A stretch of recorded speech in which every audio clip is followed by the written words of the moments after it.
Hello, class. Welcome to the online version of English class.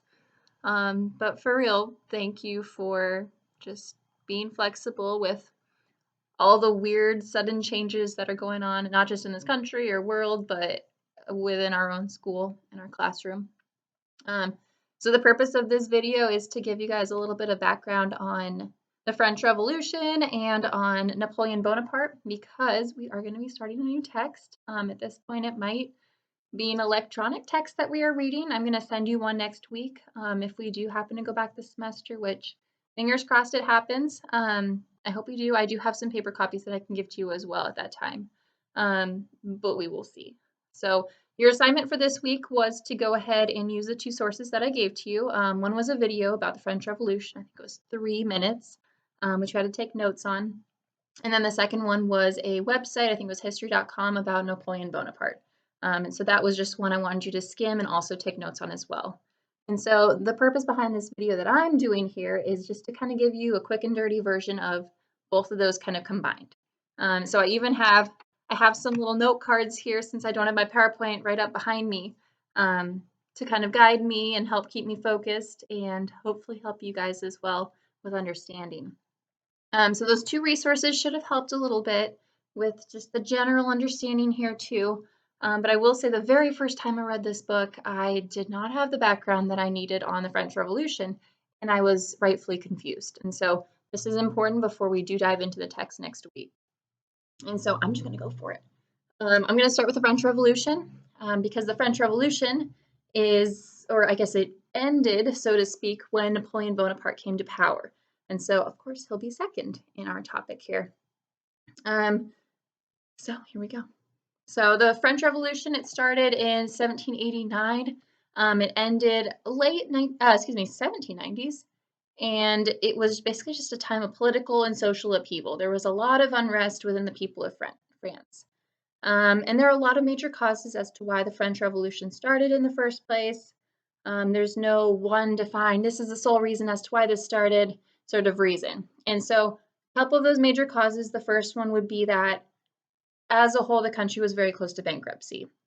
And so a big reason behind that was because they were helping out the US in the American Revolution. And so unfortunately, their involvement there led them very close and just being on the brink of bankruptcy. And so there was also kind of over-the-top spending by King Louis XVI. He was the guy who was in power at that time, and other things, other factors that kind of led to unrest was there was a drought. This was actually kind of within the past couple of decades, very long-standing drought, cattle disease, and then, so King Louis XVI, within kind of the structure that he had, there were 3 different groups of individuals, so kind of their social structure. So at the very top, we had nobility. So that would be kings, queens, the royalty, so to speak. Next level, which was just barely below, would be the clergy. So that would be the individuals within the church. Below that, which made up about 97, 98% of the people, very, very vast majority right there, were kind of the common folk. And so when the king was taxing individuals, because he had to make up this deficit somehow, he was just taxing the people below this chunk, just here. So 98, 97% of the people, but they were the ones who didn't make all this money and they didn't like being taxed. So there was a little bit of unrest and it just continued to boil, and so the boiling point kind of hit, and these individuals began to demand equal representation. So that seems reasonable. We talk about it. They started demanding equal representation. This group of people was called the Third Estate. So if you want to give them a title, we have the common folk called them the Third Estate. They create a name for this group that they belong to. And this group is the National Assembly. And so together they went ahead and swore this oath that they would just keep pushing against the monarchy, against all these people who were trying to tax them and bring them down.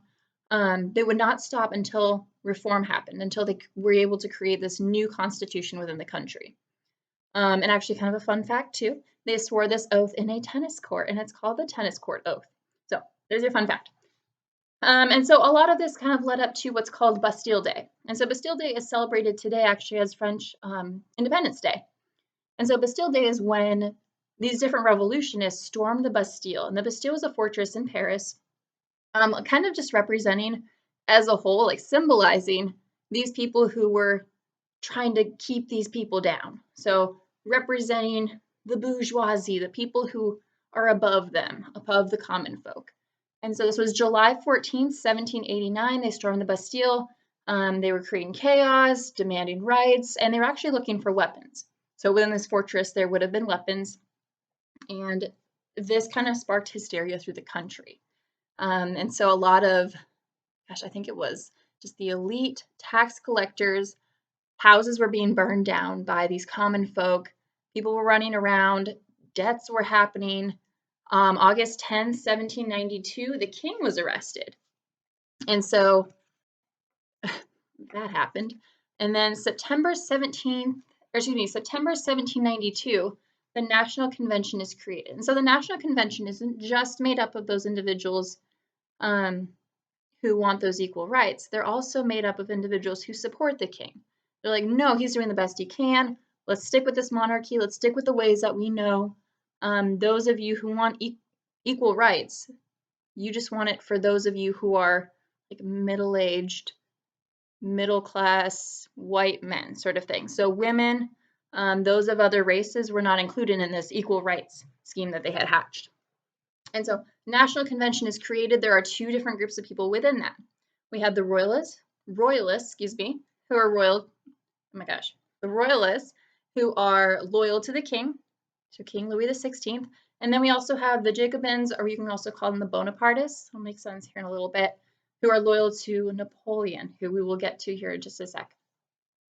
So January 21st, 1793, King Louis, remember he was arrested. He was guillotined. And so guillotine, I don't have an image for you right now, but just think that big sheet of metal, it comes down, beheads people. So it comes down right on a person's neck. So he was killed, I think it was 9 or 10 months later, his wife was also killed. So Marie Antoinette, that was his wife. And then right after this, the Reign of Terror, as it's called, started. And so the Reign of Terror was just it's the bloodiest part of the French Revolution. It involved unjustified killings of suspected enemies of the revolution. And so if you were suspected to be an enemy of this revolution, this equality, you were tried, and you were killed. So a lot of people were sent to the guillotine during this time. And actually, another not so fun fact for you is that over 17,000 people died during this time. So that's a big number. August, so we're going to jump forward here a little bit. August 22nd, 1799. We have this dude named Napoleon Bonaparte. So Napoleon Bonaparte was a commander, actually at this point, he was a general of the French army, the entire French army. So he has a lot of power. So he came in and he was like, you know what? There's a lot of unrest here. I'm going to go ahead with this power that I have, with this following that I have, go ahead and exert some control. So he staged a coup d'etat. He announced himself Emperor of France, and that sparked the end of the revolution.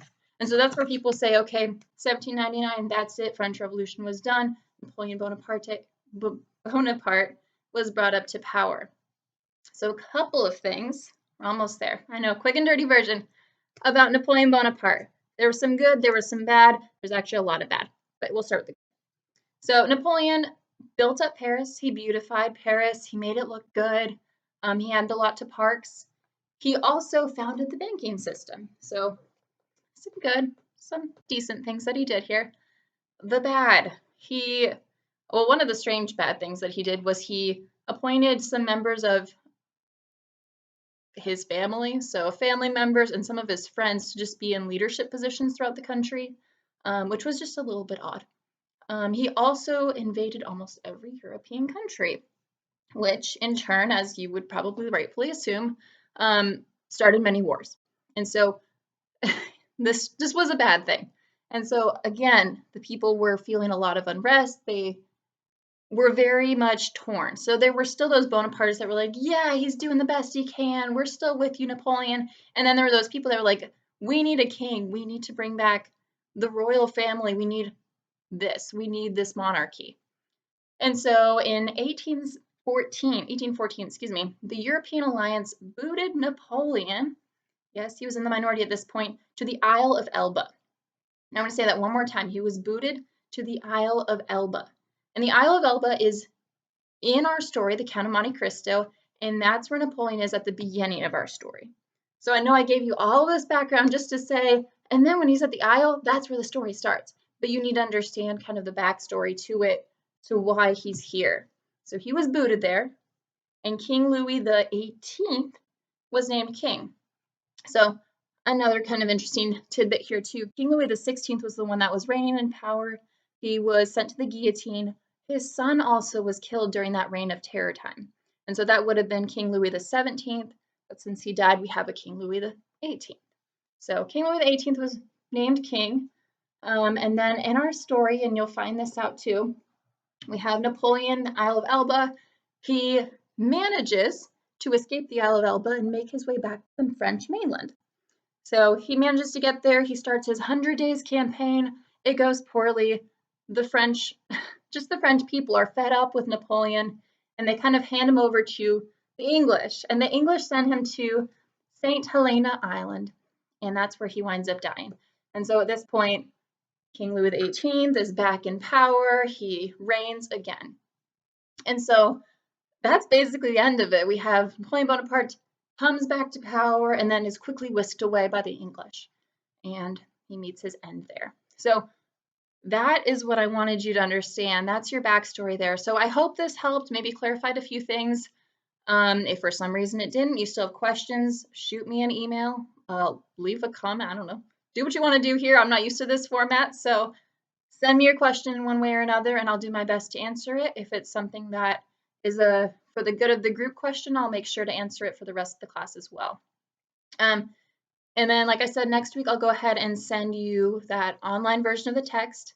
It is fantastic, but I will also say that it is big and the beginning of it is confusing. And so your assignment for next week is to focus mostly on characters and places. So you will hear about the Isle of Elba, and hopefully you'll remember, that's right, Napoleon was there, he was sent there, got it.